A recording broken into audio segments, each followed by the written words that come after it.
بسم الله الرحمن الرحيم. كتاب البيوع. مصنف رحمه الله چې کله عباداتنا فارغ شو د صلات زکات صوم حجنا نو شروع معاملاتو کی کوي به معاملاتو کی زمنګ مصنف تقدیم د بیع کوي او بعضی مصنفین معاملات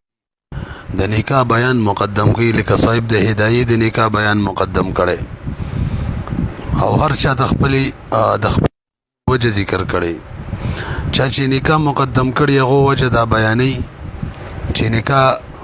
دا عبادت ده په نکاح کې مشغولېدل نفل عبادت نه مفضل دي نو عبادت سره مناسبت د نکاح زید ده او چا چې بیع مقدم کړي هغه او وجه دا بیانې چې حقوق د بیع زیاته ده معاملاتو کې د نکاح په مقابله کې او ضرورت د بیع نکاح کې زیات دی حقوق د بیع څنګه زیاته ده هغه دا چې نکاح بالغ سړی کوي هغه هم هر کس کوي نه چې کوي نو بالغ کوي او بیع هغه نابالغ ماشوم چې هغه عقل او فهم لري هغه بیع کوي به چې بالغي هغه هم کوي ځوان خزه سړی آزاد غلام هر کس دا بیع کوي بیع ته محتاج دي نو حقوق د بیع د نکاح کې زیاته ده او ضرورت د بیع هم د نکاح نه زیات ده نکاح ته د هر چا ضرورت نه صرف د بالغ ځوان ضرورت ورته او د نابالغ ورته نه دغه شان بالغو کې هم ډېر خلک دی چې هغه نکاح ته ضرورت نه لري پاتې شوله بیان او بیع ته د هر چا ضرورت وي دې په معاملاتو کې صاحب د قدرت اول بیان د بیع کوي به بیو دا د بیع جمع ده او بیع مصدر ده له اعتراض جوړیږي مصدر مبارک خو زمونږ علماء د نحو لیکلي المصدر لا يذكر ولا يؤنث ولا يجمع مصدر خو نه مذکر جوړیږي نه مؤنث او نه تسنیه کیږي نه جمع کیږي نو دلته به څنګه جمع شوی دا ذکر کړي نو دوه وجه علماء بیان کړي دي فجمعه موجه بتوجيهين دو توجيهات ولا علماء کړي یو دا چې بیع مصدر په معنا د مفعول معنی دی د مبيع په معنا معنی دی او وایو کله کله مصدر چې مبني للمفعول عدلتم بیع په معنا د مبيع او کیږي ځکه د مبيع ګڼ اقسام دي نو کتاب البيوع په دغه اعتبار سره جمع کړي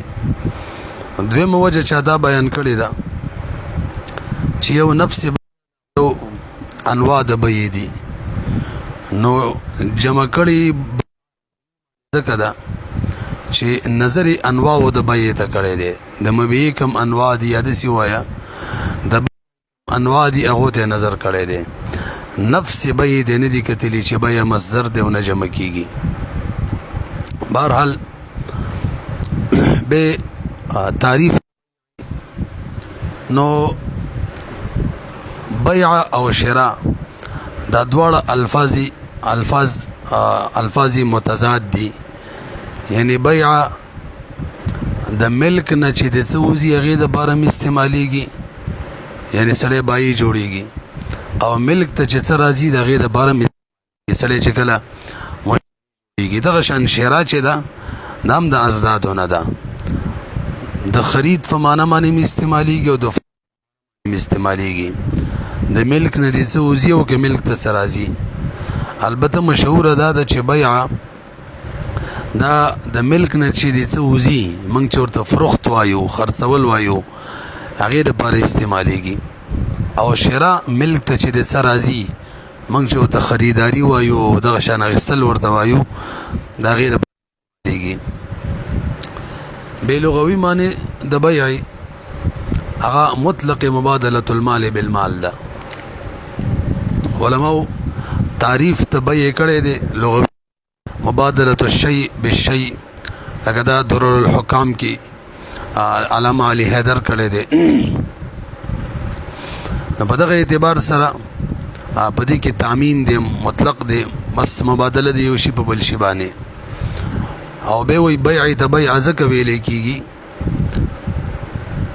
لأن كل واحد من المتعاقدين يمد باعه للأخذ والإعطاء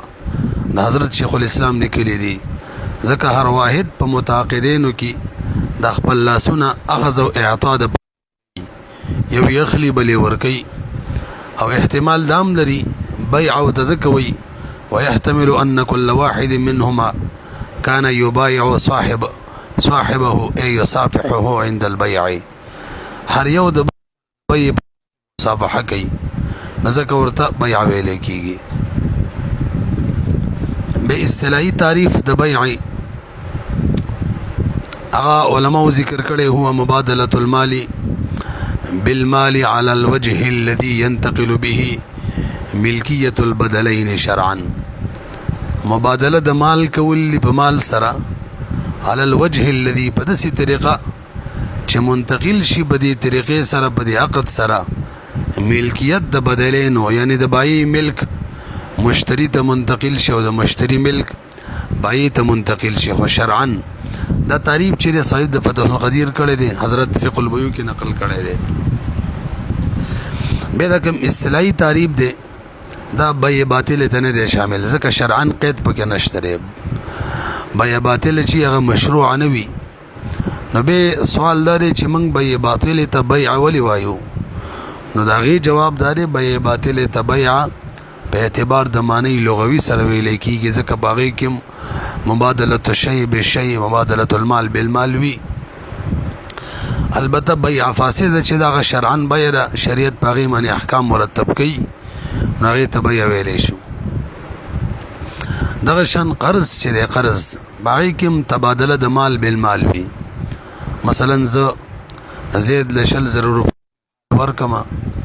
او بیت میش پس واپس من غنم ولا فی الحال ورکما په قرض حسنه او بیت میش نو ما غل مال ورکو بیا غمال مال راکې ردا خو مبادله المال بالمال ده نو دا بیع ده کنه وینه دا بیان ده ولی ځکه قصب کې د مبادلې نه شوي ځکه قصب کې د تبرع د احسان شوي فلا يقصد به المبادله وانما هو تبرع ابتداء ومعاوضه انتهاء دمره د چې شروع کې څوک چاله قرضه ورکړي د مبادلې نه تینی د سره احسان کوي د سره او انتهاء ادایګي کوي نو بس امتحان د دینه مبادله جوړیږي برحال من كل وجه مبادله المال بالمال ندا ابتداء انتهاء مبادله المال بالمال ندا نو دې د وجه نه به تعریف شامل البته یو سوال لی غبدل ذکر کو ان شاء الله به بمره تراشی زی پځه هغه دا چنن سبا خلق دا زوات اشیاء چې دي اموال ربویه اشیاء هغه یو بل قرض اخلي مثلا کور کې زنانه د چانه غوړی قرض رخلی د چانه غنم قرض رخلی د چانه چینی چې قرض رخلی دا ټول اموال ربویه دي او نو دې کې مبادله المال بالمال لا مثلا غنم دې قرض رواخستل او به دو ورځې غنم واپس نو دیم ته مال اخیستلې واپس مالم ورکي نو دا مبادله المال بالمال دا او جنسم د دواړو یو دی او قدري اشیاء هم دي او دا د ربا لمن لراشي چې کله جنس یو وي قدري اشیاء باغی کې تفاضلم حرام وي او نسام حرام وي دلته خو نسا کیږي یو زنانه یا یو اموال ربویه ورکی غنم ورکی او بلې هفته پس ورکی یو ورځ دوه ورځ پس یې ورکی نو مجلس کې قبضه وشي او بل کې تاخير وي نه دي کې خو نسا شو نه پکار دا حرام شي نو عام طور باندې خلک مختصر جواب کوي غدا چې بيد قرض دی اموال ربویه کې حرام وي چې کله هم جنس سره به کېږي او قدري یعنی اموال ربو نو نصادې پکې حرام ایدا د بیع مسلې دي دا د قرض نه دي برحال دا جواب چې دا د بیع مسلې دي د قرض مسلې نه دي دا جواب ان شاء الله دا به ذکر کو نو کم جواب نو هغه دا چې موږ ځان د قرض په حقیقت پوهه کو هغه دا چې زموږ فقها لیکلي زی په زی صاحب د هدايه کتاب هم دا خبره ذکر کړی دا او د قاعده سره په بیا سلام کې ذکر کړی اخیره کې هغه دا چې کله یو قرض خوا مقروض تصور کی او څو پس مقروض ادایګي کوي نو کې خو غیر شی ادا کوي مثل ادا کوي دا سیده لکه عین شی ادا کوي مثلا ما زید ته غنم ورکړل زید غو خړه نو به ما ته هفته پس غنم چراو نو دا حکمن دا سیدی چې کوم غنم ما ورکړی دی هم ما ته واپس کړي نو تبادله د مال بالمال پکې ناراضي بس کوم شی ما ورکړی هم قرا کوي تبادله خواږي چې یو شی ورکم غبل را کوي او دا حکمن دی حکمن حقیقت کې بل را کوي خو حکمن موږ دا سی فرض کو چې هغه شی را کوي صاحب د هدايه فرمای فکان المردود عین الماخوذ مطلقا حکما دا مردود دا مقروض چې کوم شی وبس کوي دا عین ماخوذ شی دی مطلقا خدا خبر صرف حکمن کوه حقیقت کې خو مقروض غشي استعمال کړي بهرحال تعریف د بیع موږ ذکر کړلو لغوی به د بیع په تعریف کې مال راغلی هو مبادله المال ویل کېږي علامه شامی رحمه الله د مال تعریف کړی دی المراد بالمال ما يميل الیه التبع مال هغه چاته ویل کېږي چې طبيعت هغه طرف کېږي یو ويمكن ادخاره لوقت الحاجه او وقت حاجت ته هغه ذخیره کول هم ممکن نو میلان د تبع ورته کېږي یو او د حاجت وقت ته د غي ذخیره کول ممکن هم وي دوا به مالیت بکله میلان د تبع کم یو مراد ده نو علامه شمی مالیتو تقول الناس کافه او بعضهم مالیت ثابتيږي د ټولو خلکو په میلان باندې ټولو خلک مال وګڼي مایل شي ورته او بعضهم یا بعضی او تمایل شي بعضی مال وګڼي دام کافی ده نو چې یو شی ټولو خلکو مال غنلو یا بعضی مال غنلو بس دا شی به مال وي دا د مطلق مال تعریف شو او یو بل تعریف مال کړي دي فرمای المال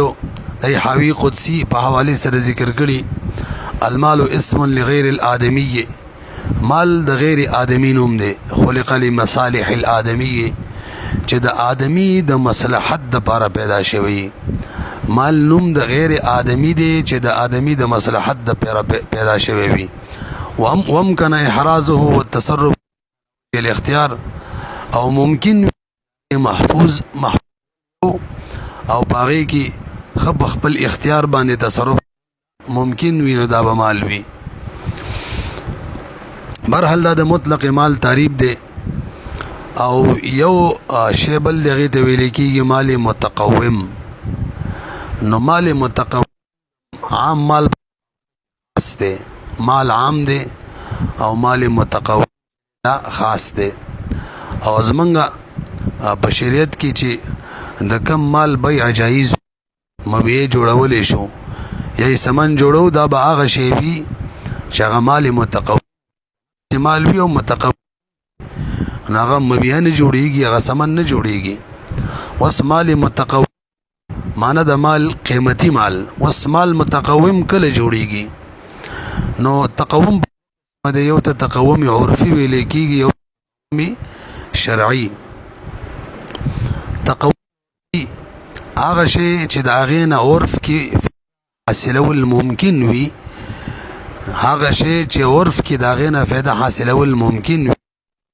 نو دغه شی ته ویل کېږي متقوم او لول چې شرعاً جایز وي نو به ورته ویل کېږي متقومي شرعي نو د کوم شي نه چې لول ممکن مو او فایده حاصلول شرعاً جایز مو به بدغه شی ته ویل کیږي مال متقوم عرفي شرعي او خلک لن تعبیر کوي مال متقوم او کومنګ د دواړو تقوم عرفي شرعي د لن تعبیر کولو غړو نو عام طور فقها دا سه تعبیر کوي مال متقوم هغه مال ته ویل کیږي چې جائز اول داغه نه ممکن وي جائز دی کې متقوم شرعي ته اشاره وکړه او اول ترنه ممکن وي دی کې تقوم عرفي ته اشاره وکړه بهر حال معلومه شول مال عام دی او مال متقوم دا خاص دی او کم چې مبيع جوړيږي په بای کې چې کم مال شرط دی مال هغه مطلق مال نه دی هغه مال متقوم دی کم چې مبيع جوړيږي کم چې سمن جوړيږي بهر حال د مال موږ دوه تعریف ذکر کړل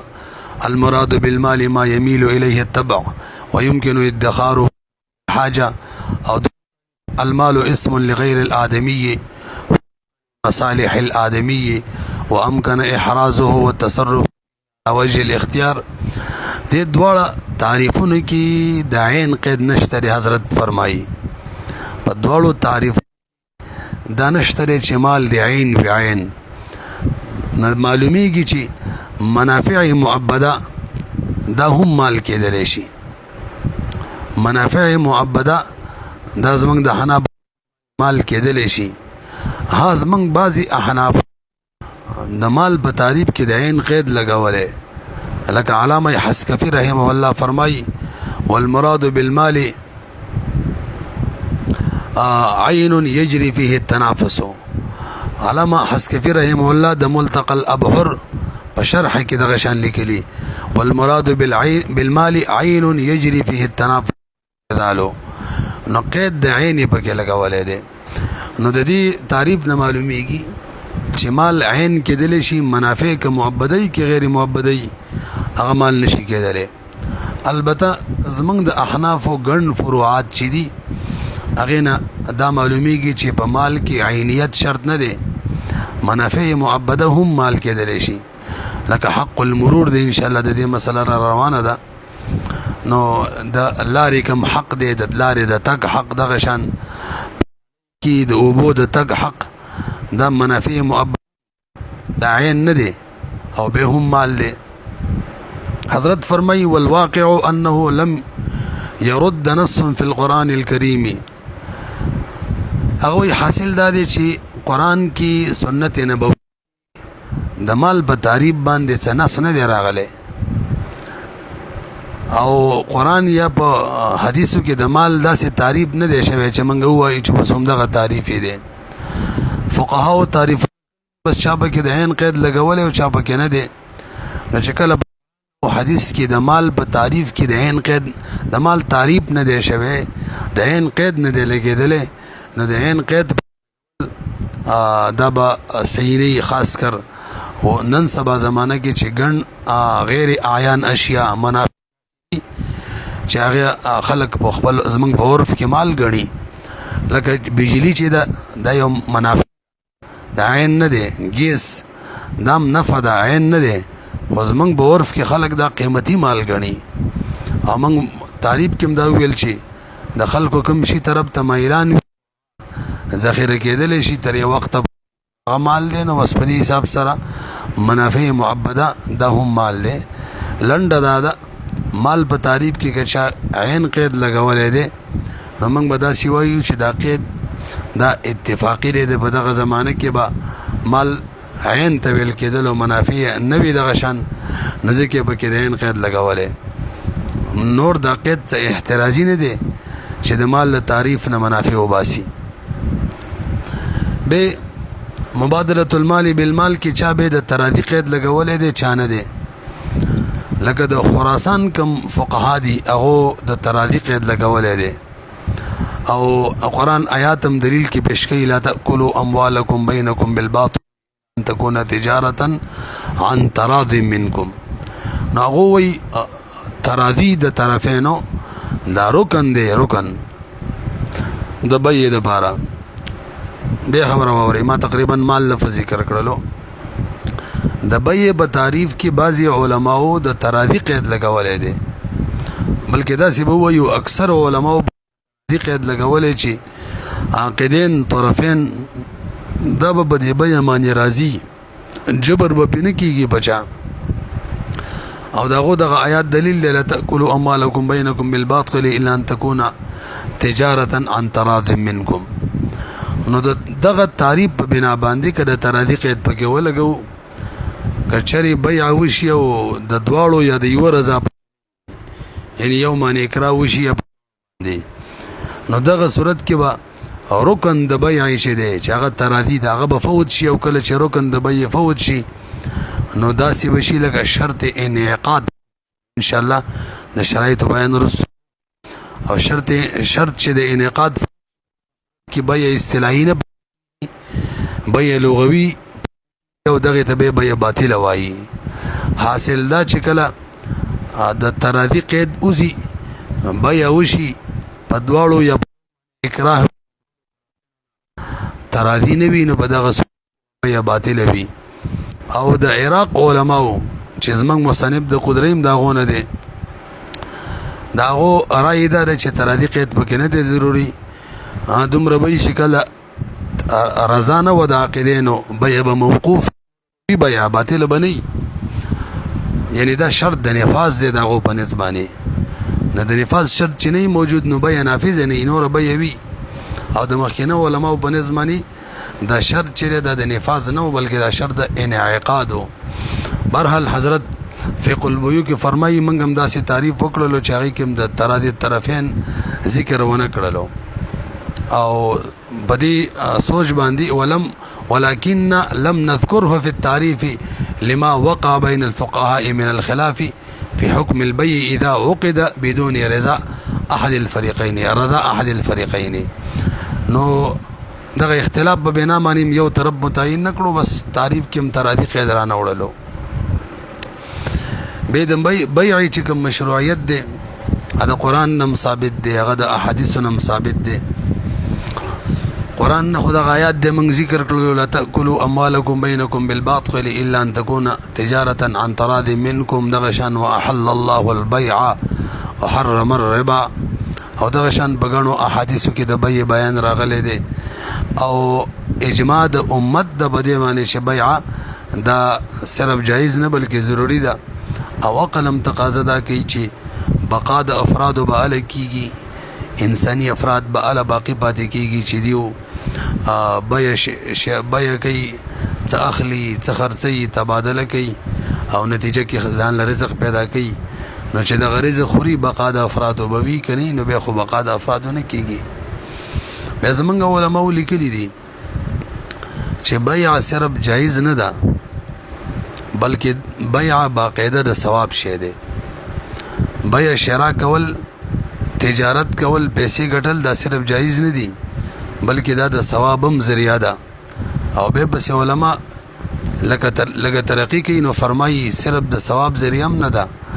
بلکې بیع دا فریضه بعد الفریضه نبی علیہ الصلوۃ والسلام حدیث نه ثابت ده بیع فریضه ده باقاعده ضروری ده کوبه الله جل جلاله قرآن کې فرمایي فإذا قضيت الصلاة فانتشروا في الأرض وابتغوا من فضل الله واذكروا الله كثيرا لعلكم تفلحون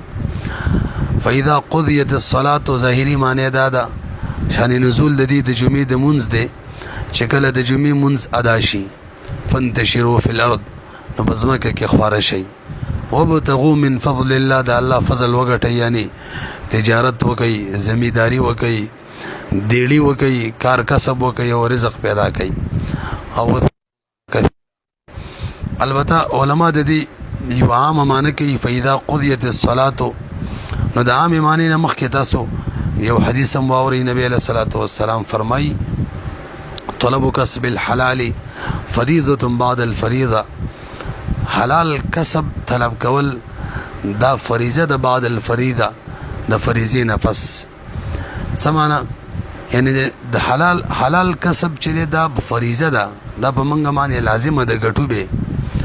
البته د دې مخ کې وبله فریضه ده هغه به ادا کوو دا غي نه پس پداوي داسې به نه کوو چې د دې فریضې د ادا کولو په وجه باندې بله کومه اهمه فریضه د هغه رانه فوت شي.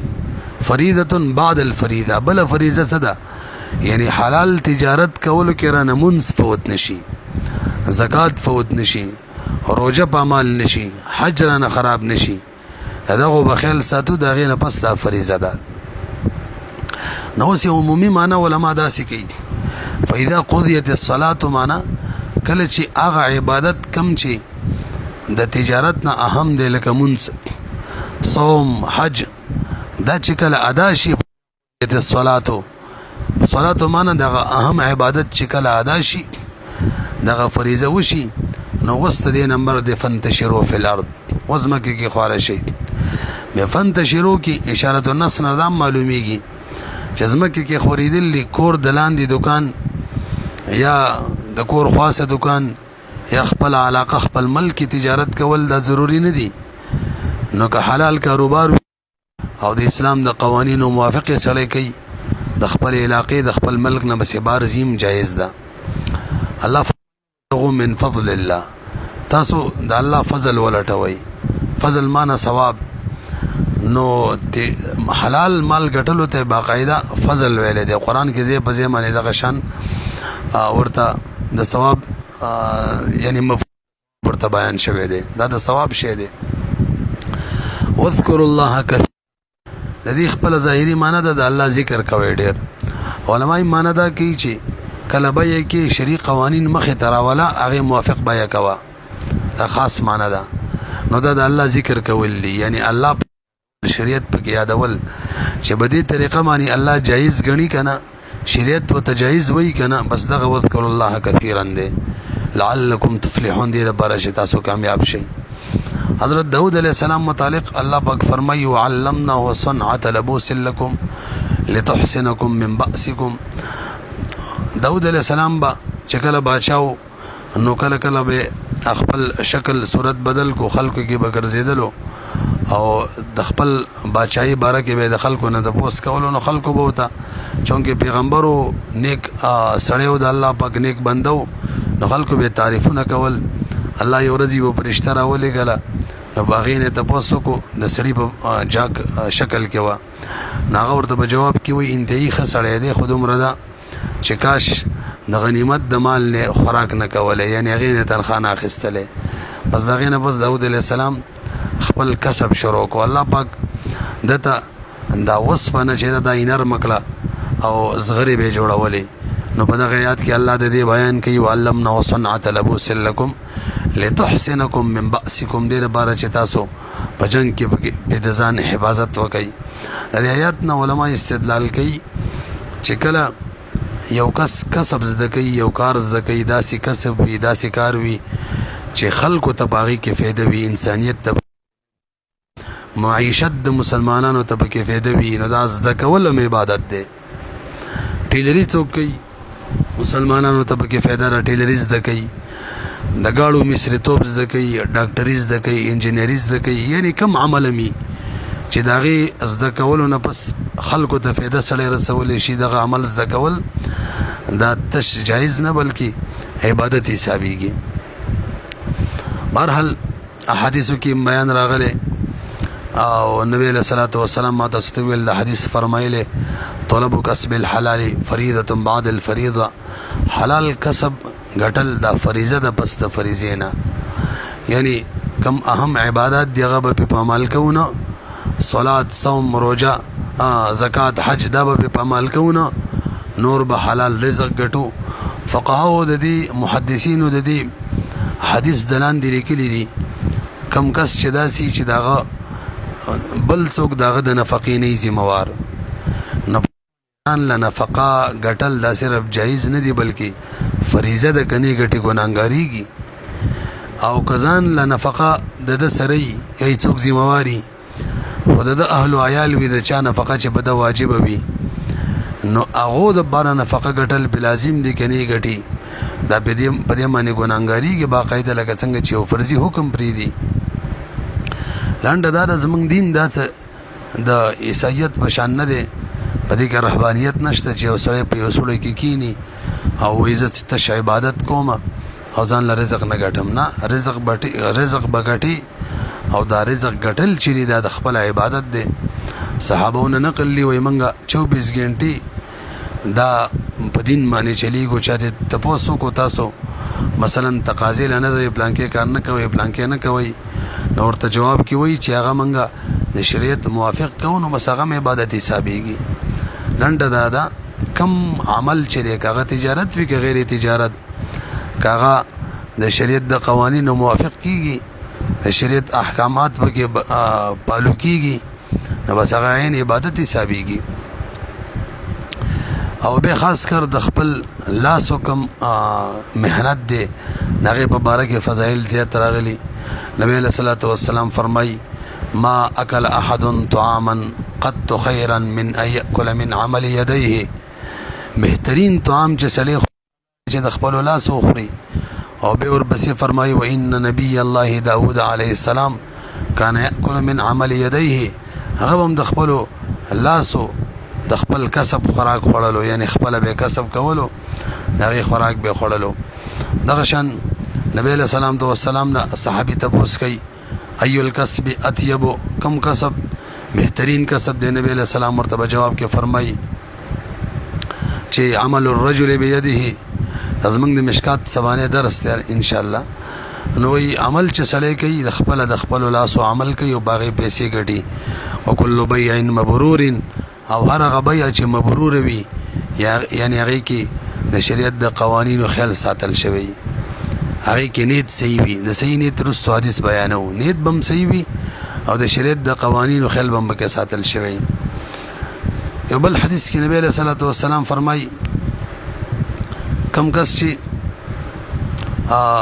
پدری نیتو باندې دا واستنیتو والا حدیث ته پدری نیتو باندې حلال رزق ګټي من طلب الدنيا حلالا استعفافا عن المسأله اول پدینیت باندې چې زړه سوال نه بچم دویم وسعيا على اهله على عياله چې خپل اهل او عيال ته دغه ضرورت برابر کما ودریم وتعطفا على جاره دی باندې خرچه وکم داغه ضرورت وي د ضرورت په وخت کې هغه نو نبی علیہ السلام فرمایي لقي الله يوم القيامه ووجهه مثل القمر ليله البدر الله جل جلاله سره مخامخ شي د قیامت په ورځ باندې او د مخبه د څلسمې سپوږمۍ په شان پخېږي او د دې حدیث بل ټوکړه ده او یو کس که رزق ګټي نیت خرابي رزق ګټي متکاثرا متفاخرا حلال رزق ګټي حلال خدا د چی متکاثرا صرف مال زیاتولي مقصود وي متفاخرا صرف مقصود وي او دغه شان مترائيا رياي مقصود وي نو لقي الله د الله سره ملاقات شي او وهو عليه غضبان والله جل جلاله په دمانه غوسوي یو بل حدیث کې نبی علیہ الصلوۃ والسلام فرمای څوک چې حلال رزق ګټي او نو دا د سیده کل مجاهد فی سبیل الله لکه د الله په لار کې چې سړی jihad کوي او د دې حدیث بل ټوکړه ده او څوک حلال رزق ګټي د باندې چې سوال نه بچ شم دا وي هو فی درجه الشهداء و دا د شهدا صحابه یو نبی له سلام سره ناس یو صحابي ولیدلو چې هغه چستو هغه تکړه روانو نو صحابه ویل کاش چې د الله بلار کې د جهاد کوله نو څومره بخوي نبی له صلوات و سلام ورته فرمایي د دې غلط فهمي ځایل کوي نو ورته وی کده دې سړی نیت دی چې د خپل وړو بچو د بار رزق وګټم هغه روان وي نو بس هم دا د الله کنه د خپل بډاګانو مور او پلار زویفانو د بار رزق وګټم دا د الله او ځان د بار رزق وګټم چې سوال نه بچ شمه دا د الله په لار کې دی الریډي او که یو سړی د مال زیاتوالی او د ریا د بار دا سړی کچري ریایي مقصود د مال زیاتوالی مقصود دی نفهو فی سبیل الشیطان دا د شیطان په لار کې دی لنډه دا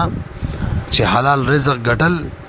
باقاعده موږ ته بشریت کې لري حکم دی دا فریضه ده دا دنیاداری نه بلکې دا دینداری ده. ان شاء الله بقایا درس به ورپسې کوو.